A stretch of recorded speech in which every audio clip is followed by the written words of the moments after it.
Samoobramba ni samo uporabljanje samoobrambnih tehnik, ampak tudi to, kako ravnamo vsak dan v vsakdanjem življenju.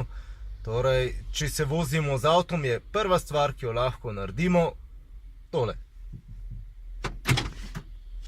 Čisto preprosto, s tem smo že naredili kar precej zase.